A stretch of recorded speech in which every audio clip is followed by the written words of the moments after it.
Welcome to Novara Live, where we might be a day late, but we've finally got the Davos look. A day late, a dollar short.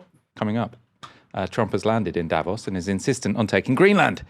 Mark Carney's huge speech at Davos yesterday, I think, could go down in history. Really, really significant. We're going to revisit that.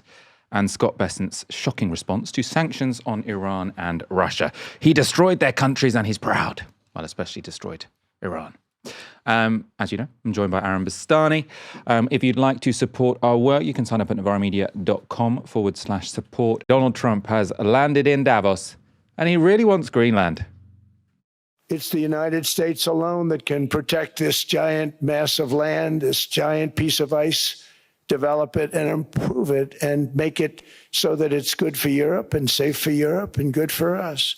And that's the reason I'm seeking immediate negotiations to once again discuss the acquisition of Greenland by the United States, just as we have acquired many other territories throughout our history, as many of the European nations have. They've acquired. There's nothing wrong with it. We never asked for anything, and we never got anything. We probably won't get anything unless I decide to use excessive strength and force where we would be, frankly, unstoppable. But I won't do that. Okay? Now everyone's saying, oh, good. That's probably the biggest statement I made, because people thought I would use force. I don't have to use force. I don't want to use force. I won't use force. And all we're asking for is to get Greenland, including right title and ownership, because you need the ownership to defend it. You can't defend it on a lease. Number one, legally, it's not defensible that way, totally. And number two, psychologically, who the hell wants to defend a license agreement or a lease, which is a large piece of ice in the middle of the ocean where if there is a war, much of the action will take place on that piece of ice. We've never asked for anything else, and we could have kept that piece of land, and we didn't. So they have a choice. You can say yes, and we will be very appreciative, or you can say no, and we will remember. So when he said we could have kept it, that's a reference he kept making. It was a very, very long and rambling speech, by the way, but he kept pointing out that during the Second World War, when Denmark had been invaded, the Americans were defending Greenland, and it was kind of theirs for that period, but then they gave it back, and everyone should be grateful. Aaron, I suppose the real point there, I mean, he's talking like a real estate guy. He's maybe got a point. You know, you don't invest in a home if you rent it. It's only once you own the home that you might put in a new fireplace. And that's the argument he's making. Yeah, he's talking about the world's largest island as if it were an apartment, a two-bed apartment in Manhattan. The whole speech was insane. I do really encourage people to watch it. Please watch it. Don't read the transcript because it won't make any sense. Watch it. That isn't to say he said the most ludicrous things he's ever said, but it was a combination of the content of his speech, the stage, the political moment, the temperature and the views of the people watching him in the room. You know, 99% of the people in that room strongly disagree with what he's saying. There was very little laughter or clapping. He was obviously making little jokes as he does pretty much throughout the speech. Peppered throughout it were snide jokes and comments and self-effacing comments and whatnot. So that's the first point. The second is the revisionism he has on the Second World War in regards to the Kingdom of Denmark and how the US should never have given Greenland back, I think really encapsulates his worldview. He views the post-World War II order as a mistake. And the security arrangements and the trading arrangements, the economic well-being of middle powers like Britain, Japan, Canada, South Korea, the whole of Europe basically, all of those middle powers depend on that settlement. And he's saying it was such a mistake, we shouldn't even have given certain territories back. So actually that particular snippet reveals a lot more information than I think one might initially think. He wants Greenland for two reasons.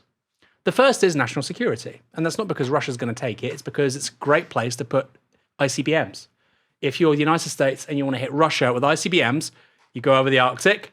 It takes about 45 minutes. Much easier to do it than any any place, and when I say Russia, of course, you say, well, you could do it from Alaska. I'm talking about the major Russian cities in the west towards Europe. You would do it from Greenland. Secondly, there are rare earth minerals there. And there was this amazing moment in the speech where he starts talking about rare earth minerals in Greenland. He says, there's no such thing as rare earth minerals, there's rare earth processes. But they do have lots of minerals, but that's not why we want it. He is right, though. What he was saying there is what everyone says about rare earths, which are not actually rare. So he was saying they're everywhere, but it's the processing of them that's difficult and expensive, which means that there is an argument that taking over Greenland for the rare earths wouldn't actually make much sense. I mean, to me, it seems like if there is a rational reason, it is national security. But if there is a Donald Trump specific reason, it is he wants to expand the territory of the United States because he thinks that will make him a historic president. So I think maybe the rare earths thing isn't, I mean, maybe I'm being too gullible here, but I think maybe the rare earths thing isn't as significant as he made out. No, I think it's additive. I do think you're right, though. The two major reasons are national security, and he views it, by the way, correctly, as part of the Western Hemisphere. Greenland is literally next to Canada. It's a very long way away from Denmark. So I think those are the two primary reasons, but there are many reasons why he'd want it. Of course, he's not going to say rare earth minerals. He's talking about national security. But again, to re-emphasize what I said yesterday on the show, Denmark is a country of 6 million people. They spent, I think, $4.5 billion on F-35s. People died in Iraq and Afghanistan fighting for a US-led cause. Trump said earlier today, you know, if some other members of NATO were attacked, we'd defend them. I don't think they'd defend us. Danes died in Afghanistan for a NATO mission, which was led by the United States because the United States was attacked on 9/11. So he's saying something could never happen, which has happened. Which has happened. It's the only actually time that Article 5 has been invoked. So the only country that's ever been defended because of the NATO alliance is the United States. Really strange. It's interesting actually saying what made it all so exceptional was where it was, because the whole point of Davos is you're speaking to, yes, it's liberal elites. I mean, is it liberal? It projects itself as liberal elites. Whether or not they are is a different question. But also they're very self-consciously the most intellectual, powerful, serious people in the world. And then he rambles for an hour. And it's a kind of power move in and of itself to sort of say, I don't really value your time. Like he goes on, I mean, he calls it the weave, doesn't he? But so much of what he said was nonsense. Like he talked about solar power and windmills for such a long time. And he was saying, it's stupid because Europe have made themselves reliant on these windmills. They can't even build the windmills. China builds the windmills, but China is smart. So they don't use the windmills to make electricity. They use coal to make electricity. And they just sell the windmills to Europe, which, you know, I can see the story he's telling himself in his head. But China does also have the biggest installed wind capacity in the world, as well as producing the turbines. And he was like, and they build some nuclear, and they build some solar. No, it's the world leader in terms of nuclear and solar, and it's adding more every year than any other country on the planet. He also said that windmills are the reason why we're seeing declining fertility rates, which is just the stupidest thing. What was the mechanism? Did he? Because I missed that. As he called it, what did he call net zero? He called it net scam or scam zero. Scam zero. Scam zero. He was saying that scam zero makes people poorer, they're less liable to have families. You might think, oh, that's a convincing hypothesis. Until you realize Russia has a fertility rate of 1.3, Iran has a fertility rate of about 1.4.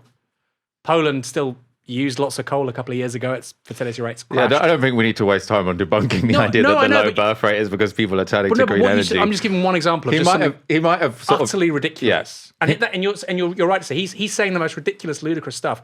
Dozens of examples of some of the world's most intelligent people. I suppose that maybe he'd picked up on this idea that some people aren't having kids because they're worried about climate change, and then he thinks it's the relationship is between windmills. Anyway, I suppose on a more serious note, if you were a European elite who wanted to take a positive away from Donald Trump's speech, it probably would have been him ruling out using force in Greenland, which was included in that clip. So he said he could use the overwhelming force of the American military to take Greenland, but he won't. And then talked a lot about, I suppose, purchasing it or negotiating to get it. Should that be a relief? Wow, Donald Trump's ruled something out. Let's all believe him. You know, when he was saying that he'd had conversations with Tehran and they were putting a pause on action, for me, I was like, you know what? Flip of a coin whether or not there's a precision strike on Khamenei in the next 24 hours and they take him out. What he says is completely meaningless. Come on. All right, let's move on to some different aspects of the speech. As I say, Trump's speech was very long and rambling. He spent a long time, very, very long time, saying how great the United States was. He spent a very long time attacking the UK for not drilling enough North Sea oil. As I say, spent an inordinate amount of time complaining about windmills, including a bunch of completely untrue statements about China, as we've just explored. What many of us were looking out for, though, as well as the comments when it came to Greenland, was his responses to the world leaders who yesterday in their speeches stood up to Donald Trump. So it was Mark Carney who gave the most impactful speech yesterday, Canada's Prime Minister, of course. He said that essentially the US-led world order was over. We're not pretending anymore. And we're going to talk about that speech in detail later in the show. But for now, let's look at Trump's response.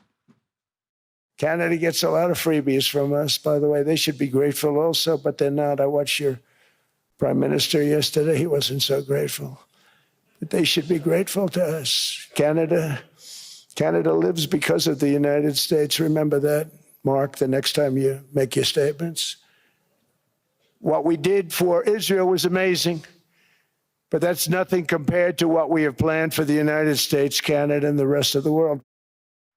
Canada lives because of the United States. Think about that next time, Mark Carney, next time you're making your statements. It's very, very gangsterish language. For reference, the comparison to Israel there was about Trump's plan for a so-called Golden Dome, which is the idea is to have a missile defense system which is modeled on the Iron Dome that the Israelis have for the whole of North America. Also in the speech, he said Netanyahu needs to stop pretending that Israel built the Iron Dome because we built it, which was another entertaining weave. Trump also responded to Macron, who, of course, yesterday told Davos that France prefers respect to bullies. So when I called up Emmanuel Macron, I watched him yesterday with those beautiful sunglasses. What the hell happened? But I watched him sort of be tough.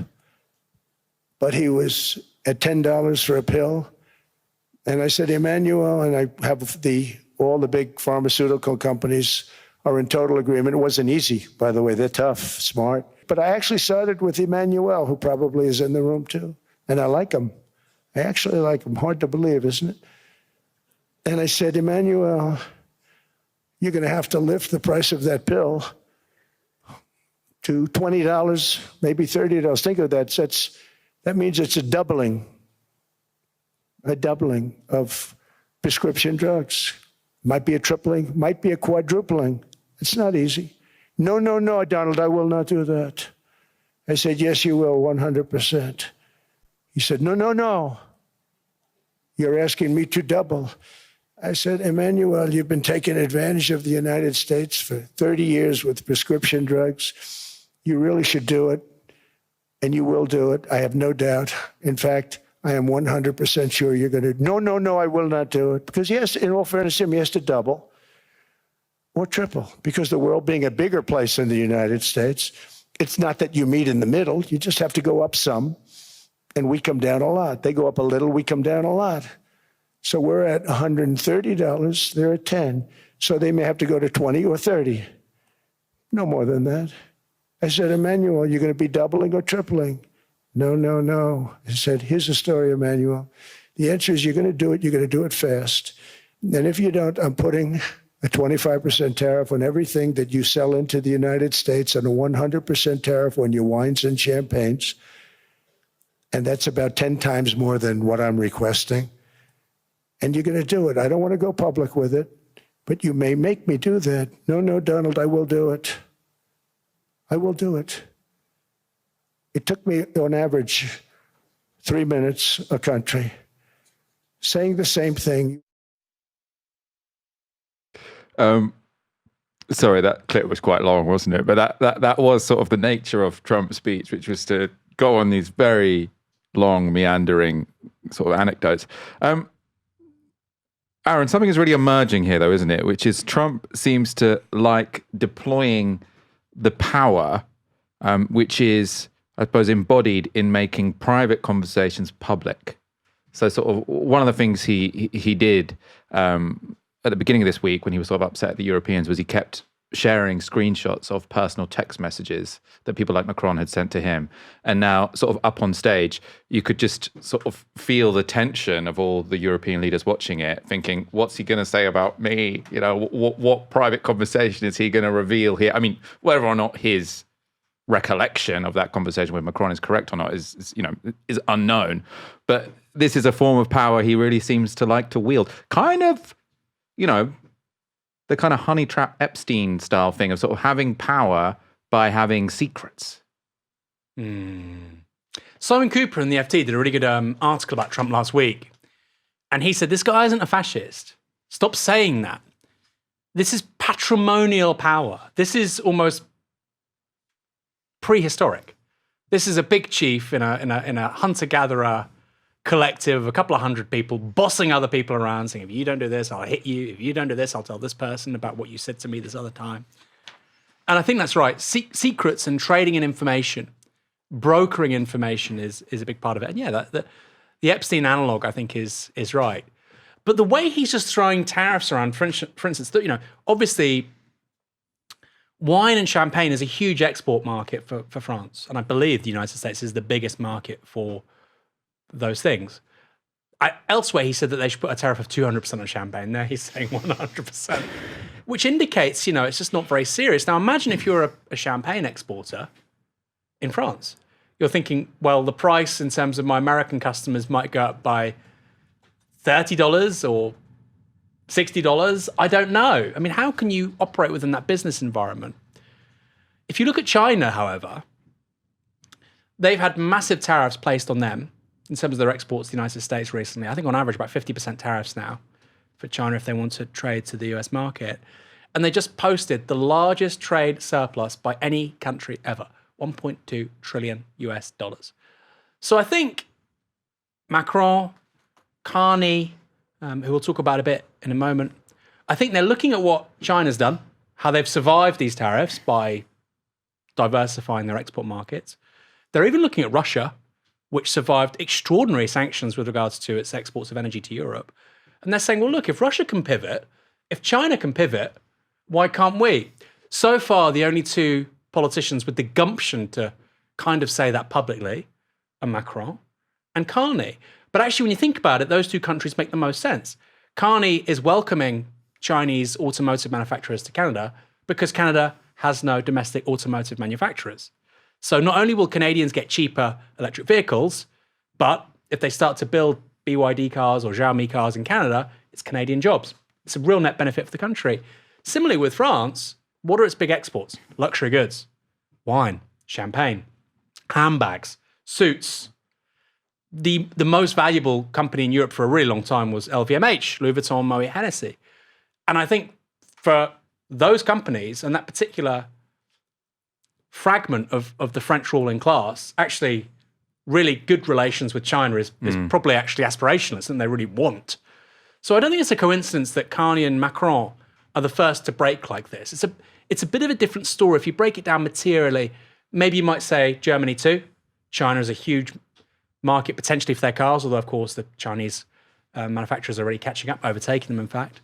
But for Britain, for Italy even, for Spain, slightly different story, particularly for Britain. Very, very, very hard. I just remembered another part of the speech, in terms of sort of talking about foreign leaders when he was talking about, he said the president, the prime minister, I don't know what they have, but anyway, this woman in charge of Switzerland called me up and she was really annoyed that we'd slapped these tariffs on her. And she kept going on and on, no, don't do the tariffs. And then he said, but I said, we've got this deficit. She's like, don't do the tariffs. And he's like, and she was annoying me so much, I put the phone down, I put them up to 40%. Like it is the patrimonial bully. That's what it is. That's like not fascism. That's like gangsterism. Let's talk about the location where all of this is happening, because Trump's threats to annex Greenland, Mark Carney calling the rules-based order a lie, and Macron decrying the US president as a bully, all mean this year's World Economic Forum in Davos, of course, may be remembered as the final nail in the coffin of American-led globalization. Davos is a curious location for globalization to die, as the World Economic Forum was set up precisely to celebrate and supposedly to help govern the US-led transatlantic neoliberal order. The WF has taken place annually in the exclusive mountain resort since 1971. It was founded by the German engineer Klaus Schwab. It has served as a place for political leaders, investors, intellectuals, celebrities to mingle. If you're in favor of this kind of thing, it's a symbol of enlightened liberal capitalism where those with the means to improve the world can collaborate to effect positive change and reduce global tensions. If you're a detractor, it's the site where entrenched economic and political elites plot about how they can continue to usurp the rest of us. Of course, the reality could be more prosaic than either of those options. Someone who has done a lot of thinking about Davos is Caitlín Doherty. She's currently writing a book on the annual conference, is currently there, and joins me now. Welcome to the show. What is, I suppose, the stated point of Davos? What should our audience know? Well, you're absolutely right to say that it is the place that US-backed neoliberal globalization was born. But it's also, I think, important to think of it as a tool or an instrument for US soft power and economic power in particular. And so I think that is something really important to keep in mind when we're trying to understand why it is that we're seeing the announcement of these enormous kind of geopolitical changes happening in Davos this week. I think that, the World Economic Forum was essentially set up as almost a second wave of the Marshall Plan in terms of allowing American capital access to European markets. And for a long time, that was in the interests of US-backed, multinational capital and finance, to have this kind of shtick about doing everything in the global interest, improving the state of the world is the official WEF slogan. But now, obviously, we're living in a very different situation. And I think in some ways what we're seeing is not so much a changed Davos or a changed World Economic Forum, but we're seeing a more honest version of that come to the fore. And I suppose something I've never been sure about is how much Davos matters. Because obviously, it doesn't have any formal power. At best, it seems like somewhere where powerful people can network. But I've always wondered, obviously, if you're a president or a prime minister, you don't really need an annual conference for networking. You've got people's numbers. Presumably it's quite difficult to get an appointment with Donald Trump anyway. So who really benefits from turning up to this thing every year? Because I suppose before this year, when it's suddenly become this place where globalization has ended, it looked a bit like the place where liberal elites and politicians did some virtue signaling and said, yes, we may be rich and powerful, but we really care about poverty and climate change. Yeah, I mean, that stuff has always been a sideshow, I think, to the real focus of Davos, which is meetings. It's meetings between CEOs and executives and, minor administrative members of Gulf states and people who work in trade commissions for the EU. And it actually is, an interviewee a couple of years ago told me it's like speed dating for CEOs. It expedites the schedule, you get things done quicker. Often the terms are discussed in advance and you turn up and you have a handshake in the conference centre. So what we see, I think, as the general public when we're looking at the World Economic Forum is something quite different from its actual purpose. And I was with some friends earlier who are filmmakers, and they were saying that it really reminded them of, we were just walking around town, they were saying it reminded them of the big film festivals like Cannes. And I think that's actually quite a good synonym or structural kind of metaphor for what's going on here, in that when you go to film festivals, the purpose of them is not to show movies, it's to sell movies, right? So what we're seeing in the public eye, or have been for a really long time, is the equivalent of the red carpet, which is not the purpose of the World Economic Forum. The purpose of the World Economic Forum is the deals that go on backstage. And the flip that we're having now is that actually it's as if the red carpet were becoming, geopolitically is equivalent in importance as the market for those films. So as trade itself is repoliticized and become more geopolitically relevant again in the aftermath, I'd say, pretty much of the pandemic, then the political element of the World Economic Forum is now being utilized in a way that it never has been before. And I mean, if you think of Davos as in part an ideological, so you're saying it's the meetings that really matter, and I buy that. I think that makes sense. But there was also an ideological element of it, as you say, sort of their slogan to make the world better. Or was it what was the slogan again? Improving the state of the world. Improving the state of the world. This idea that there was a form of sort of liberal globalized capitalism where it wasn't elites versus the people, it was sort of enlightened elites who were all coming together to make the world a better place.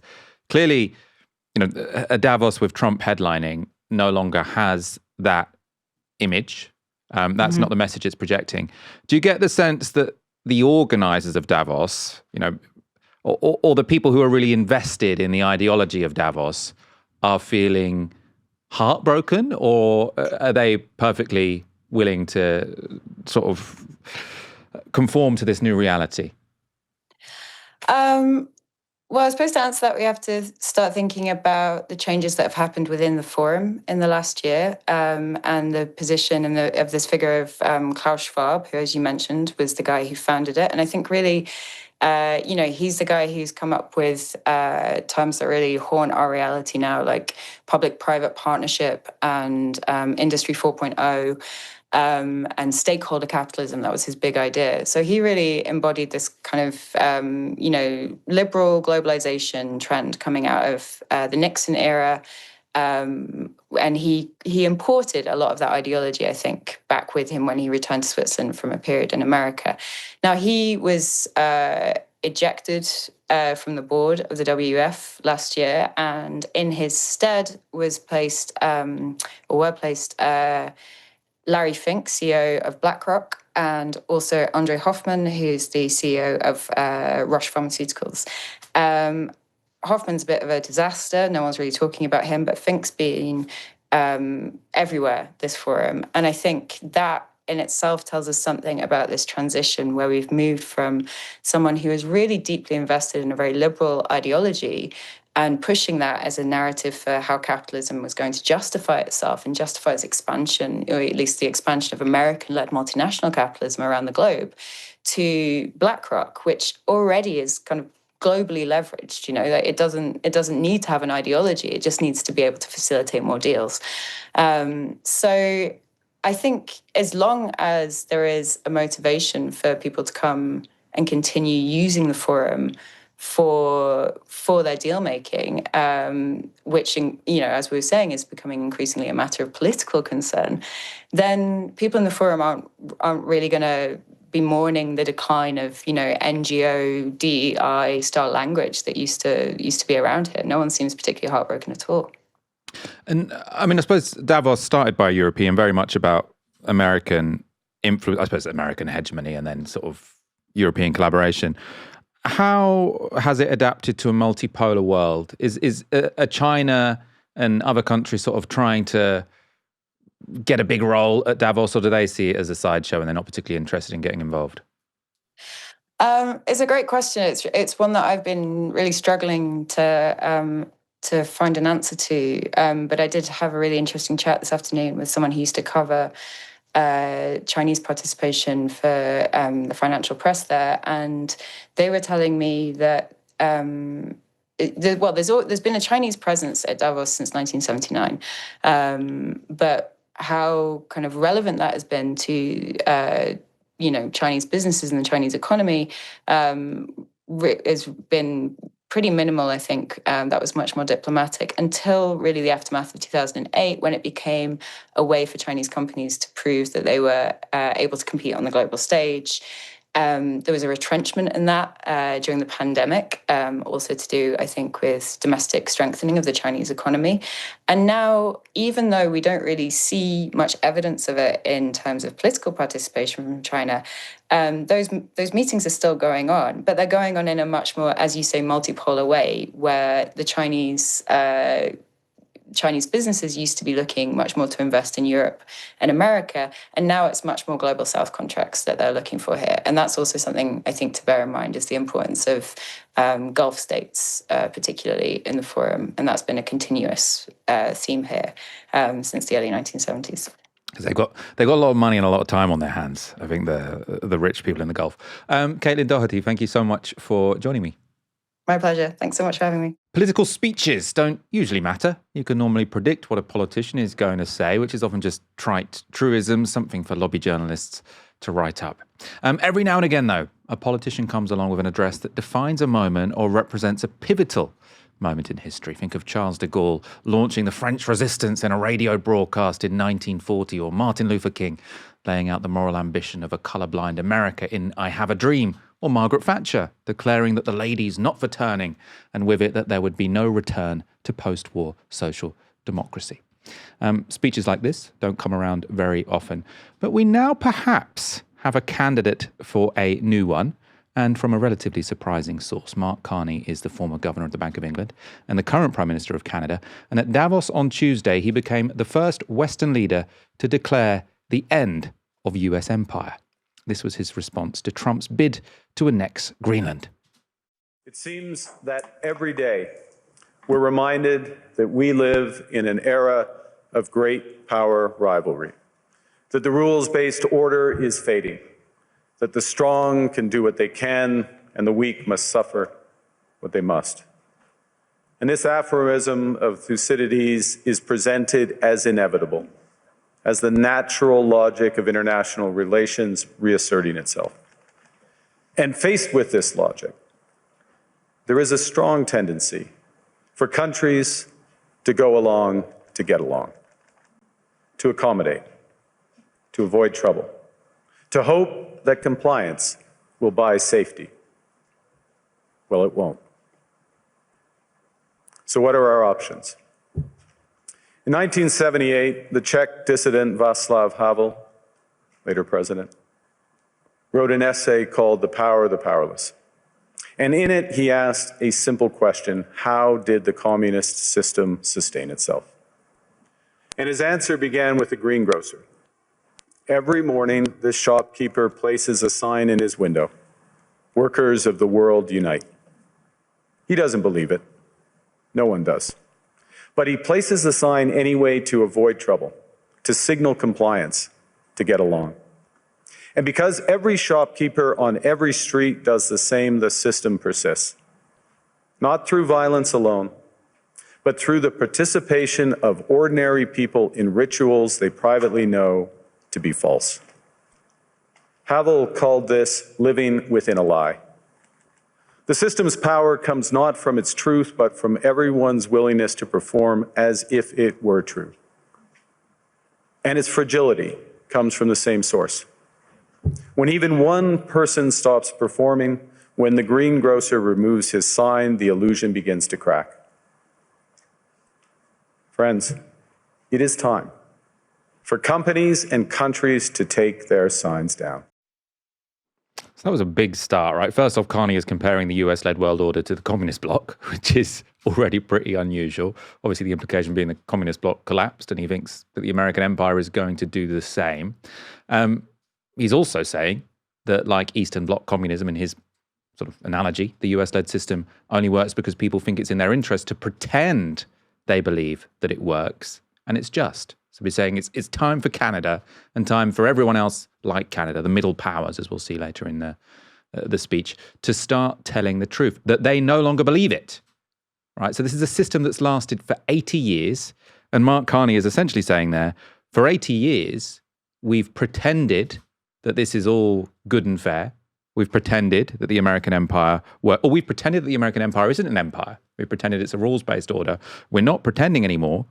And the analogy with the Eastern Bloc is, he's suggesting, if we all admit that we don't believe this, if we all stop the pretense, then the whole thing could crumble. Let's go back to that speech, to where Carney really lays out what he thinks has changed. For decades, countries like Canada prospered under what we called the rules-based international order. We joined its institutions, we praised its principles, we benefited from its predictability. And because of that, we could pursue values-based foreign policies under its protection. We knew the story of the international rules-based order was partially false, that the strongest would exempt themselves when convenient, that trade rules were enforced asymmetrically. And we knew that international law applied with varying rigor depending on the identity of the accused or the victim. This fiction was useful.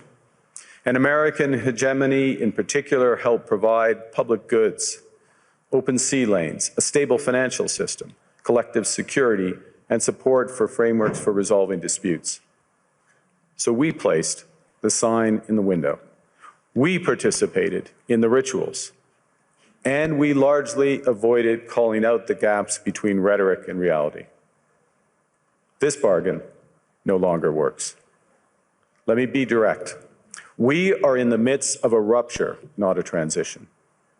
Over the past 2 decades, a series of crises in finance, health, energy, and geopolitics have laid bare the risks of extreme global integration. But more recently, great powers have begun using economic integration as weapons. Tariffs as leverage, financial infrastructure as coercion, supply chains as vulnerabilities to be exploited. You cannot live within the lie of mutual benefit through integration when integration becomes the source of your subordination. So, Aaron, I know you touched briefly on this speech yesterday's show, but I did think it was worth doing again in detail. Someone was saying, in my introduction, I can't believe you'd use MLK and Thatcher in the same sentence. And I suppose the reason why I did that is because I'm not really making a moral argument here. I don't necessarily think that's the best speech that we've heard in decades, or the most moral speech that we've heard in decades. Lots of people have pointed out that there's an element of hypocrisy in the fact that Carney is only willing to call out the hypocrisy of the American-led rules-based order when it affects him, and didn't when it was affecting countries in the global south. So it's not the morally most powerful speech in decades, but I do think there's a strong argument that it does symbolize a watershed moment in what has been, we need to keep reminding ourselves, like an 80-year-old world order, which is US-led, where all of its allies or supplicants, however we want to look at it, sort of talk about this as the international community, talk about it as the rules-based order. And that's one of the things that has made sort of American empire so frictionless to some extent. And he's saying that's done, right? That seems of world historic importance, I suppose. I mean, I'm inclined to agree. That speech was pure substance. When people generally say it was a great speech, they mean it moved me, right? It was powerful, lofty rhetoric. Think of Barack Obama in 2008. Yes, we can. He wasn't actually saying anything. It was about creating an emotional affect. This is the complete inverse of that. Mark Carney didn't say anything that moved you, wasn't morally powerful. It was the substance and the content of the words he was saying. And I agree with you, they were historic. Before the show, your contention was that this is one of the most important speeches of the 21st century, if not the most, by an English-speaking politician anyway. And I was saying, well, certainly since 2008. And in my head, I'm thinking about George W. Bush's State of the Union address when he talked about the acts of evil, which of course was the catalyst and precursor for multiple invasions and occupations, which destabilized the whole region, arguably led to 1 million deaths in Iraq. The implications are still living with us today in multiple countries: Iran, Iraq, Syria, Afghanistan. But in terms of substance, like you say, this is looking back all the way to 1945. So I think actually it is more important, and actually he is referring to a watershed moment, which is of more historic significance than what George W. Bush was saying. The point he's making about the US weaponizing the global economy is really, really key. I said this in yesterday's show. Sanctions, export controls, being able to shut down SWIFT, the dependence of the entire West on a handful of US companies just to do basic business, from Amazon and AWS to Meta to Microsoft to Alphabet to Apple, right? You can literally reel off $5 trillion plus companies, which all of us depend on, by the way, including novara.media, to do basic business operations. And while he said this has been the case since 1945, I think we need to be really clear. American empire, unchallenged, has been since 1990. So I think it certainly pertains to that era. and I think you're probably right, you probably should go back further, but it certainly pertains to at least the last 35 years. So at least maybe the most important speech in the Cold War era by an Anglophone politician. And that weaponization of the global economy by the US is particularly problematic under Trump. Because all of this stuff was happening before, but it's the non-Western powers. Tariffs, sanctions, arrests, war crimes. Carney mentioned the uneven application of international law. We always knew there was a gap between what was said and what was really happening. Presumably, it was fine in the case of Gaza, right? This uneven application of international law. But all of a sudden, if Greenland's in question, my goodness, we need to speak up at Davos. We need to get our acts together. And I do think it's quite powerful and symbolic that a prime minister of a G7 economy is saying that. He's saying, look, we're hypocrites. It's kind of like Trump, but in a much more thoughtful way. You know, when people say to Trump, this was in his first term, somebody said, oh, you know, Putin's a killer, they do this. He said, we're killers. You think we're any better? We're pretty mean too. In a way, Carney is saying the same thing in a more urbane, sophisticated way. But it's a level of honesty and sincerity, whichever way you look at it, from both Trump and Carney, and other leaders too, which sympathise with each individual, which we've not really seen in the Cold War era. And it's absolutely extraordinary that there's an open admission that this is an era of empire. You know, 2 minutes ago, if you and me said that as leftists, we'd be laughed out of BBC Broadcasting House or Sky News. But now the exact same people who are laughing at us will be saying, yes, Mark Carney, he's a former governor of the Bank of England, former governor of the Bank of Canada, former Goldman Sachs for 13 years. He said it must be true. And it really goes to show how the left is generally right about these things. It's just, it's generally a decade early. I mean, I think it's interesting you pointing out, I suppose, the honesty, because he is very honest. He's saying we let the hypocrisy slide because the United States provided certain public goods that we could sort of benefit from. Free trade. You know, there is an argument that American empire has been brilliant for Europe. I mean, there is an argument it hasn't been, you know, compared to most other empires, life expectancy and wealth has increased more than any other, you know, dominant order in history. So you can say it wasn't the worst empire ever. Let me just clarify. I disagree with that on some details. Go on. Well, no, for instance, China has had a massive breakthrough in spite of what American empire wanted. I'm not sure that's true. Well, they were only able to, though, because they did export-led growth, exporting to America. I'm not blaming capitalism, I'm blaming American empire. No, but it was the Americans that oversaw and enforced, actually, that sort of free market system that allowed China to export to get rich. I'll be quick, because we don't want to go too far here, but I would say that American empire has clearly been a net positive for some parts of the world, Eastern and Central Europe. You kind of like it, right? There's a reason why the Poles really love America, and it's been a net negative for other parts of the world, Vietnam, Laos, North Korea. I mean, Korea was flattened during the Korean War of the 1950s. So Central America, I think it's just honest to say, you know what? Because the leftist take is American empire is bad all the time. The right-wing take is it's good all the time. I think actually for some places at some times it's been good, and at other times in other places it's been very bad. I mean, it also depends on what your counterfactual is, right? So obviously, if you say, well, China could have got that rich without American empire because you could have had a multipolar system that they had benefited from. I mean, they did export a lot to the United States, learning lots of technological sort of processes off the Americans. I didn't say China. I said Vietnam, because I mean Vietnam was incinerated, Laos was incinerated, and Korea was incinerated.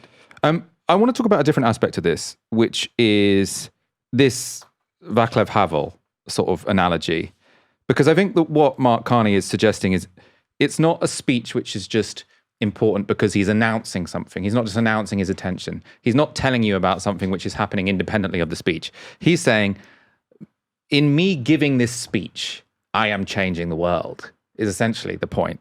Because the idea, the Václav Havel point is in social science, but technical. It's called preference cascades. So you begin with preference falsification, which is you're in a system where everyone has an incentive to lie about what they really believe. So in a communist system, everyone has to say, I believe in communism. I think the workers of the world should unite, even if, well, not universally in communist systems, but in the Eastern Bloc at this period of time, even if they don't really believe it. But because everyone else is suggesting they believe it, putting up signs in their shop, everyone thinks that maybe they're the only one who doesn't believe it. And so they struggle to act because they're not sure who agrees with them and who doesn't. The moment you get a catalyst whereby someone sort of stands up and says, actually, I don't believe this, and unless they get immediately thrown in prison, and it serves as an example as to why you shouldn't do that. If they do that and it doesn't go horribly wrong, then more people think, okay, I can start to express my real opinion. Then you get a tipping point. And after the tipping point, actually it becomes taboo to say what used to be the socially enforced opinion. Lots of people on the right talk about this with wokeness. So they say there was preference falsification when lots of people had to say all of these statements that they didn't really believe. And then there was a preference cascade where lots of people came out and said, actually, I didn't believe X, Y, Z. And now we're in a different period of time where sort of admitting you were ever in favor of wokeness has now become embarrassing in some circles. So that's what he's talking about. And I suppose what I wanted to ask you about is whether that does make sense in the context of empire. If all of these middle powers do start to say, oh, actually, we don't buy this, does it make a difference? Because if America still has most of the cards in terms of, say, for example, the United Kingdom, if we say, well, we don't believe in US empire, still we can't use our nuclear weapon if the Americans control our nukes. Still, we don't have any independence when it comes to technology. Is the Eastern Bloc example comparable to American empire? Not really. I think particularly for Britain, we are uniquely exposed. You know, Britain is a middle power. We've said this repeatedly, but it has some great power characteristics. What are they? Five Eyes. We're out of that. Trident. Everybody says we have an independent nuclear deterrent. We don't. We lose that. We lose the missiles, which are only serviced in the United States. UN security seat, a permanent seat on the UN Security Council. If the US decides that's no longer a real thing, it's a dead letter, the three characteristics which give Britain great power status kind of go, right? So Britain, diplomatically, politically, is weakened. Economically, as I said earlier on, we are massively, massively exposed to US capital. Great book by Angus Hanton talks about this. American firms employ far more people in this country than they do in any other country in Europe. I believe US firms employ more people in Britain than France, Germany, Italy, Sweden, the Netherlands put together. If you want to buy a cup of coffee, you go to Costa, you go to Nero, you go to Starbucks, right, on the high street, the big three, all owned by American firms. You could talk about football clubs, Birmingham City, Wrexham, or Bournemouth. You can talk about serious businesses. And like I say, you can talk about basic infrastructure. The security services in this country, Michael, MI5, MI6, use AWS. The security services use web servers that are owned and hosted by a foreign power. Interesting question. If there is ever a legal demand on certain information to be made available to US prosecutor on those servers, which are owned by AWS, doesn't that expose MI5, MI6 to quite unique vulnerabilities? Of course, nobody says this in the media because you can't criticize US empire, but that's really key. Now, those vulnerabilities and exposures are less for other non-UK countries, but they're still there. But I would say it is fundamentally different to the Eastern Bloc in 1990. You know, Zach Plansky's saying get rid of the 12,000 troops in this country. By the way, I agree. But you can't just do that overnight. If you get rid of those 12,000 troops, we lose Trident, we lose Five Eyes. What if Visa and MasterCard stop operating in the UK? This is a serious question.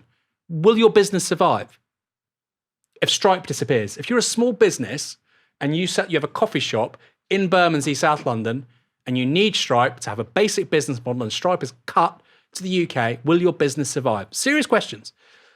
That's where we are.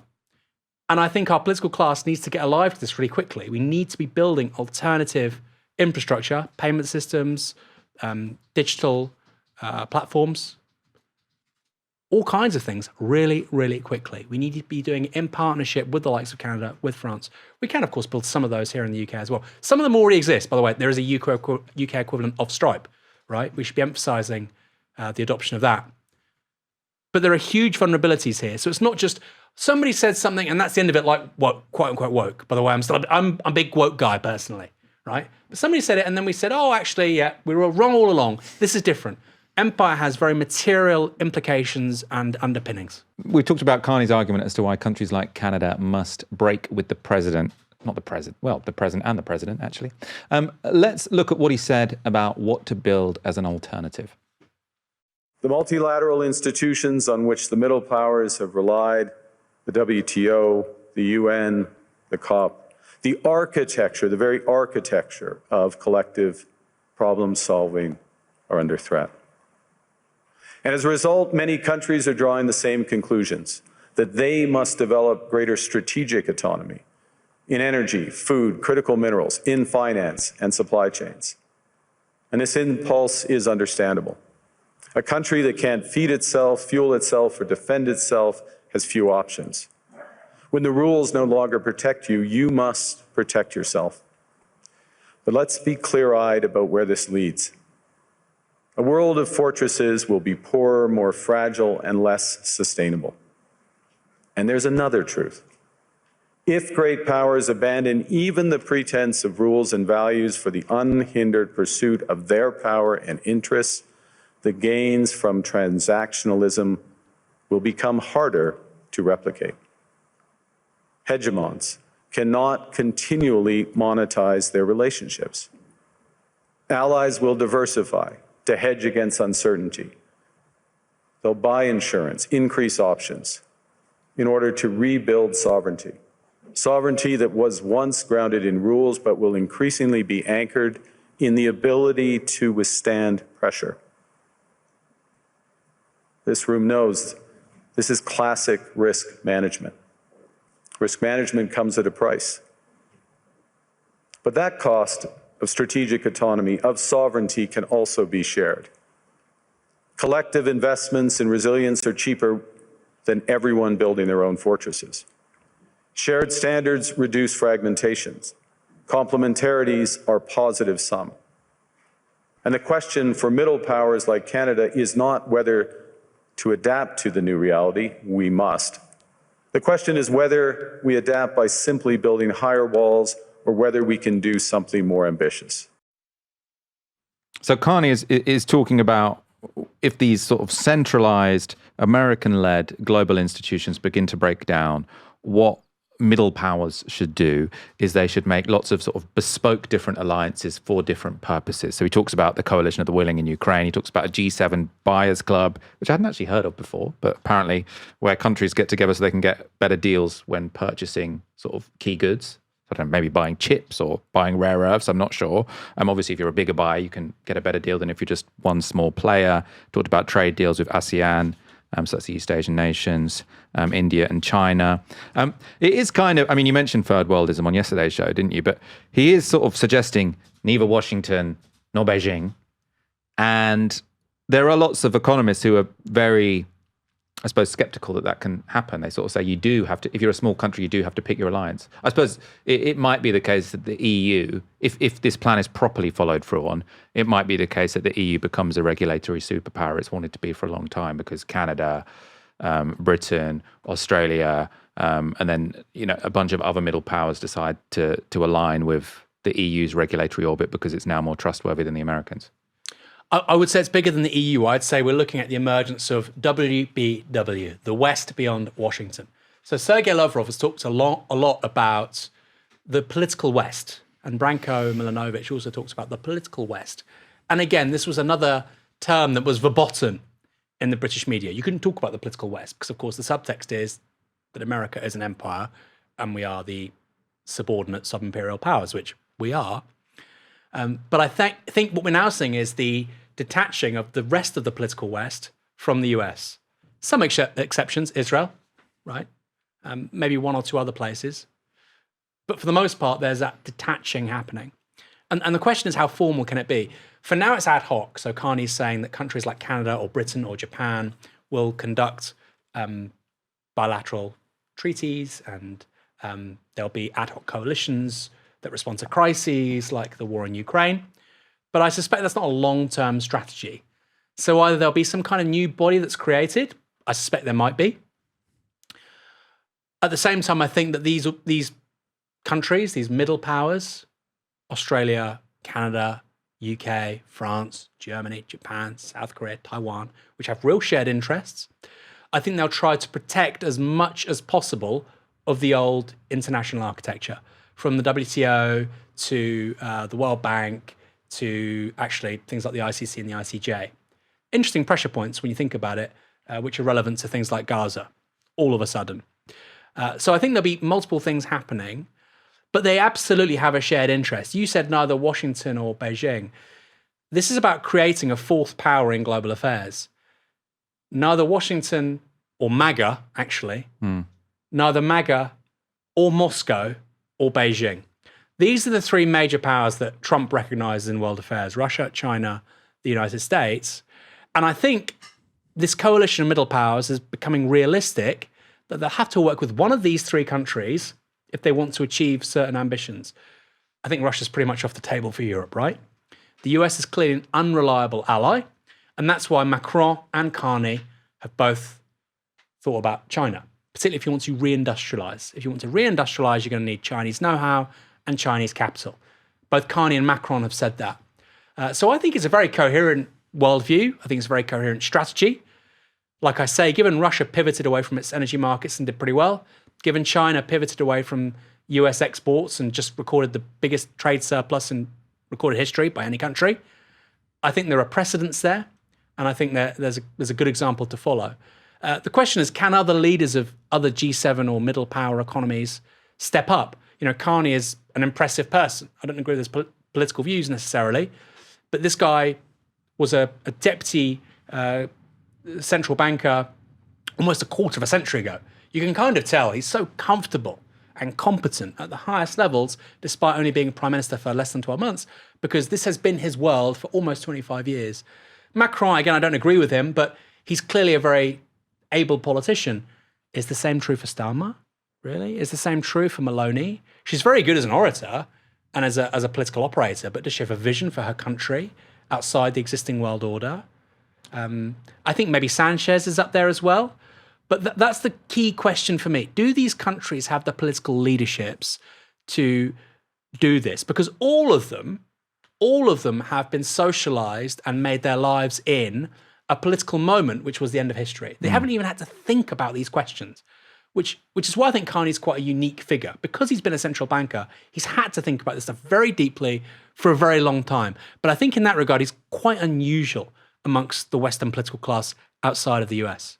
And so another point he's making is the sort of American empire, if you were Canadian or European or whatever, it did make politics easier for politicians in those 100%. Countries. Because, you're under the American security umbrella. Yes, if you're Britain, sometimes that gets you dragged into stupid-ass wars. But you do spend a lot less on the military than you otherwise would have done. Both Europe and Canada is able to build up quite a decent welfare state. In the reconstruction of Europe after World War II, you can have Germany, then you've got Japan, obviously not in Europe, but Japan, investing loads and loads of money into their sort of civilian economy, which is brilliant for them. And if that all ends, presumably there is going to be a cost because we have to spend more money on. I mean, this would be the argument of the people who say we need to remilitarize is if that's over, if the security umbrella is gone, we are going to have to spend more on the military compared to consumption. I don't know, do you think we do? Depends who you are, doesn't it? I mean, Ireland, for instance, Ireland can't defend its own airspace. It literally can't defend its own airspace. That's probably going to have to change. If the American world order is over, Ireland probably has to be able to defend its airspace. Malta, I believe, it has military neutrality. It basically doesn't have an army. You're probably going to have to spend a little bit more as Malta. The countries who've done really well out of US empire have been small, flexible, able to attract foreign direct investment, have been able to posit themselves as post-ideological states. Ireland, UAE, Malta, Taiwan. These are the countries which all of a sudden would be very, very exposed, and they would need to actually make big, big shifts. If the UK goes from 2% of GDP on defence to 3%, that's not a paradigm shift. I mean, of course, that money has to come from somewhere, and it's kind of happening, but it's not a paradigm shift. The same for Germany, the same for France. So these are really live questions, and they're things that people haven't thought about for a very long time. You said that US empire is very convenient because you didn't have to think about it, right? Irish politicians haven't had to think about defending their airspace, for instance. And I think this is really true for British politicians. And it wasn't just the case with regards to the US and foreign policy and defense, but also the EU. They love the EU because it meant they didn't have to think about migration policy, they didn't have to think about trade, and at the same time, they loved Washington and American empire because they didn't really need to think about foreign policy or defense, right? So what were British politicians doing basically since 1990? Nothing. They literally thought that politics was apolitical. And it makes sense, right? Because they've outsourced all the real decisions to other people. So you had Tony Blair saying, actually, the Brownites and the Blairites, there was no difference. They all agreed on everything. Tiny little things. Okay, we want to spend 1% more on healthcare spending. We want a little bit less or a little bit more market in this part of the economy. But they basically agreed on all the fundamentals. With the end of American empire and with Britain's exit from the European Union, whatever you think about that, we have a ton of live questions now in British politics in a way we have not had in my lifetime. The political class don't like that. They don't want to have to work for their money. They love just going on TV and playing the status games and getting the nice cars and the nice clothes and going to Davos and not actually having to think or having to deliver. Well, I'm afraid, particularly for middle powers, those days are over. Let's look at another Canada-related story. I did have another segment from Carney, but I think we're going to run out of time to show another one. People can go and watch the whole speech if they want. But this is a stunning headline you might not have expected if it were a couple of years ago. Canada is apparently wargaming a US invasion. Their war game doesn't end well. And the subheading here, this is from the Times. Military chiefs have modelled the response to an attack and the Mujahideen-style insurgency tactics they would need to use against American invaders. Obviously, you know, the idea of Canadians mounting a Mujahideen-style response is, I don't know, somewhat ludicrous. I suppose something I'm still unsure about is, so, you know, you're talking about Ireland and Malta. However much they invest in their military, they're still going to lose to the Americans in about 30 minutes. And I mean, you could say a similar thing about Canada, not France, because they've got an independent nuclear deterrent, but there are lots of countries where the distance between them being able to competently defend against the Americans or the Chinese is so big that you might as well just accept that you are going to have to be supplicant to one of these major powers. Like, I know that's not, it doesn't seem ideal, but it just seems implausible to me that many of these countries, that Canada, for example, ever would be able to defend itself from an American invasion. Well, that's why we use the word middle powers, right? You know, Ireland and Malta are not middle powers. They're quite small countries. Canada, you know, you're sort of hinting at the possibility of nuclear proliferation. I wouldn't be surprised if Canada begins to develop technologies that take them close to nukes. Space program, more nuclear enrichment. You don't say it, obviously, but you get within touching distance of having nukes. You know, Canada in 1945, not many people know this, Michael. At the end of the Second World War, Canada had the world's third largest navy. I didn't know that. Yeah, and they were the leaders on, I think it was Juno Beach on D-Day at Normandy. So they had their own beach they had to take. They had this huge navy. Per capita, I think they lost 8 times more people in the US in the First World War. So Canada has a real martial history. I mean, could they defeat the United States in a conventional war? I mean, probably not. They can make it very hard. It's a bit like Ukraine, Russia, right? So I think... Yeah, because lots of people said Ukraine might as well just give up and say, hand yourself over to Russia, and actually they could impose real costs on the Russians. Yeah, and I think that would be your best aspiration, right? To raise the costs and make it as high friction as possible. I mean, yeah, Canada defeating the US would be very, very unlikely. For these other smaller countries, Ireland, Malta, etc., I mean, that is the argument for a pan-European umbrella, which, again, we're probably going to have to talk about, right? France and Britain are probably going to have to extend some kind of nuclear umbrella to the rest of Europe. I mean, these are really important questions now, and our politicians haven't been thinking about them for a long time. They didn't want to, because, as we just said, it made life so easy. It was fantastic. Tam Butterworth says, does Michael know anything about Malta's history in World War II? I do, actually, because my granddad was an engineer there in World War II. My mum was brought up there for the first 18 years of her life.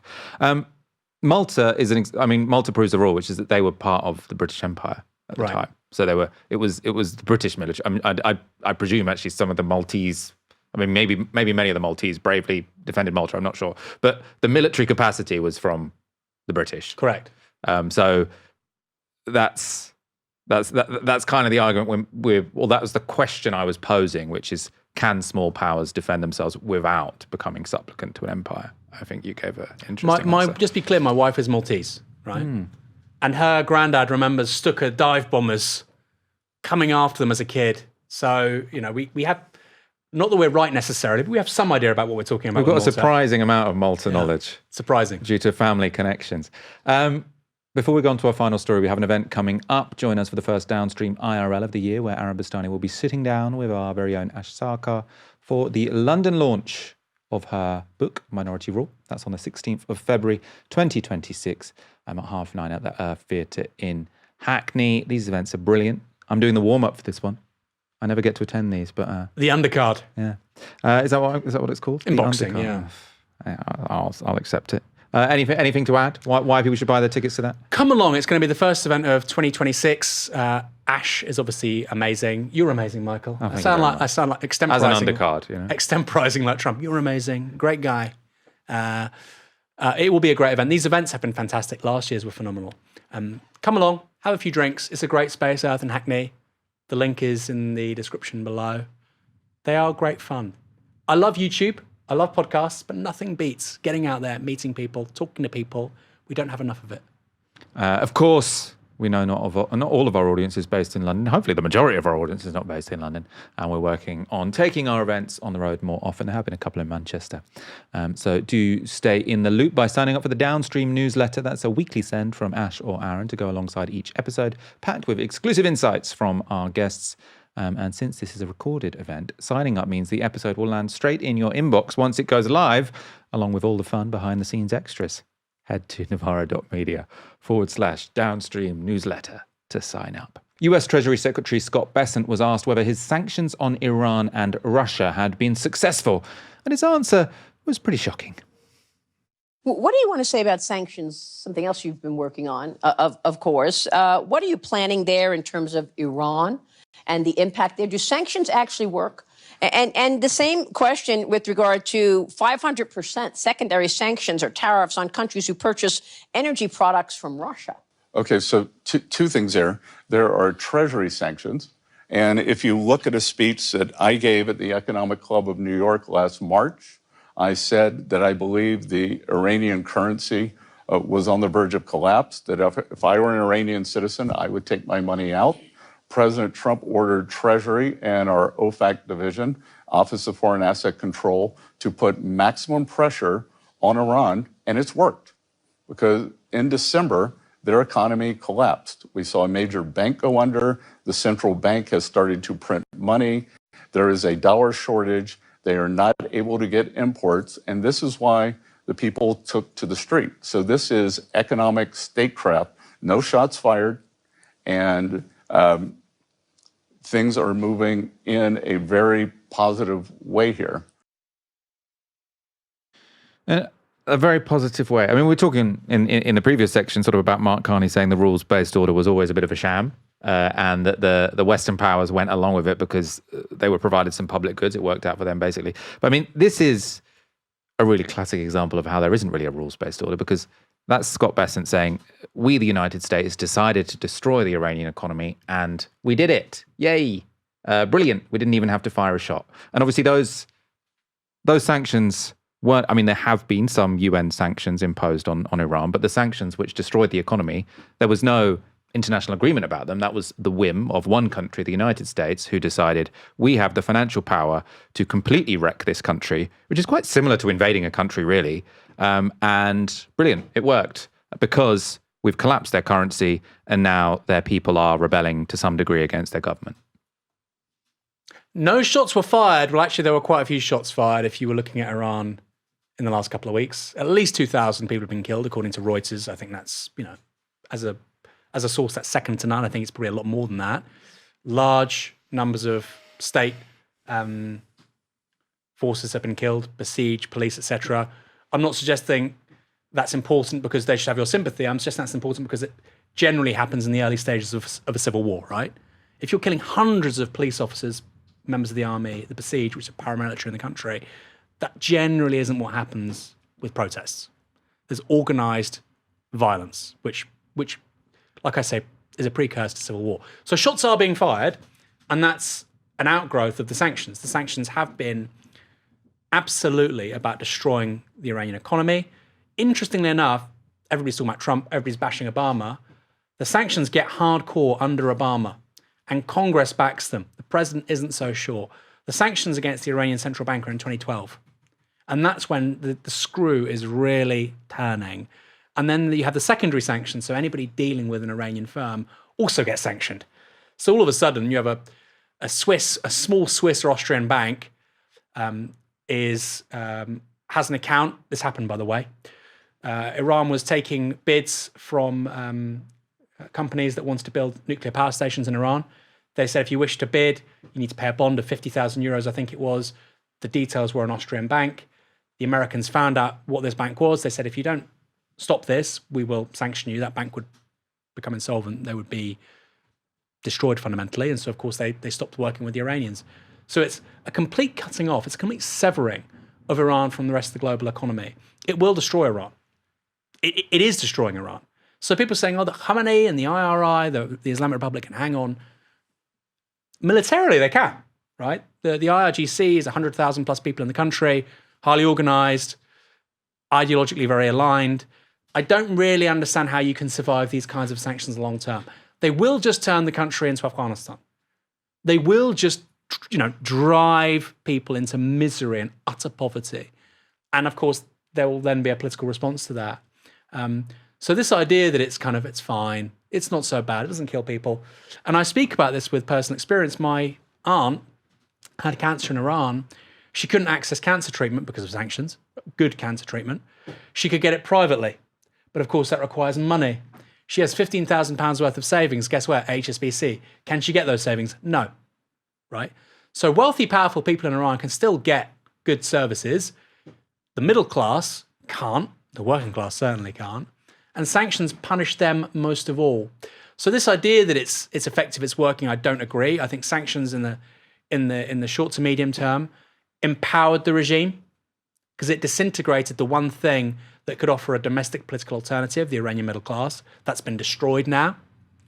So I do not agree that this is a good way to go. And celebrating the destruction of a country's economy and saying it's a positive thing, I think is a disgrace, frankly. Also, Carney was talking about the weaponization of the global economy. This is exactly what he's talking about. And people like Canada, the UK were fine with it as long as it was the brown people over there. The minute it's about other G7 economies, don't you dare, let's make the speech of a lifetime at Davos. So interesting counterweight to the main story of tonight, which is Carney. Both Bessant and Carney talking in very different ways about the weapon of mass destruction par excellence, which for the United States is a weaponized global economy. Very, very interesting. Thank you so much, Aaron. I've had a very enjoyable hour and a bit, although that last topic, of course, was rather dark.